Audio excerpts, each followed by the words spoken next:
안녕하십니까. 5월 15일 정오뉴스입니다.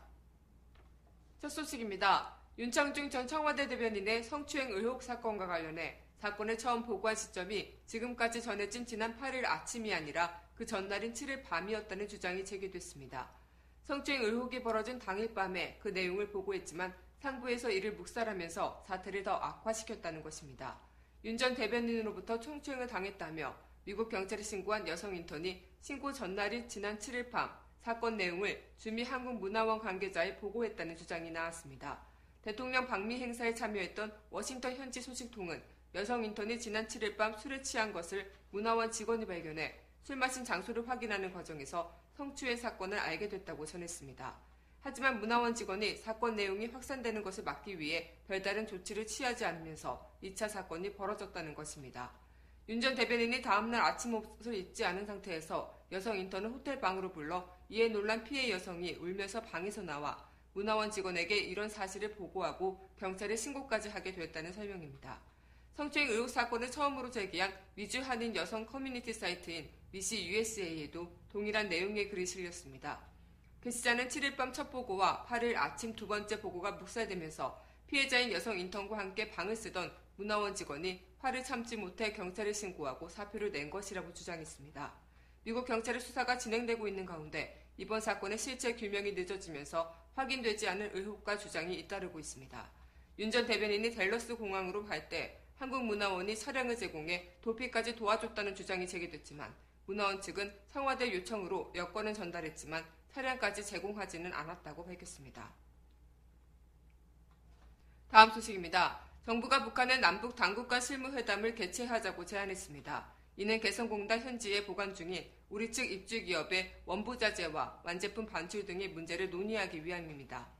정부는 어제 김현수 통일부 대변인 명의의 성명을 통해 북한의 회담을 공식 제안했습니다. 박근혜 정부 출범 이후 우리 정부가 북한의 대화를 제안한 것은 이번이 세 번째입니다. 김 대변인은 정부는 개성공단 입주 기업들의 당면한 어려움을 해소하기 위한 남북 간 노력이 시급하다고 인식했다며 입주 기업의 고통 해소를 위한 남북 당국 간 실무회담 개최를 북측에 제의한다고 밝혔습니다. 이번 제안은 박근혜 대통령의 국무회의 지시에 따라 이뤄진 것입니다. 박 대통령이 대화 제의를 지시한 이유는 이날 미국의 니미츠 항공모함이 참여하는 한미 간의 연합 해상훈련이 끝났기 때문으로 해석됩니다. 박 대통령은 이날 청와대에서 국무회의를 주재한 자리에서 개성공단 입주 기업들의 피해를 줄이기 위해 완제품이나 원부자재를 반출하기 위한 회담을 북한 측에 제의하라고 지시했습니다.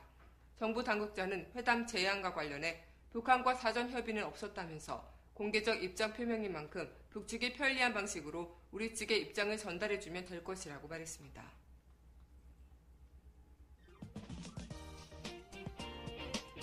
단신입니다. 전통주 제조업체인 배상면주가의 대리점주가 어제 본사의 밀어내기 압박에 못 이겨 자살한 것으로 알려져 충격을 주고 있습니다.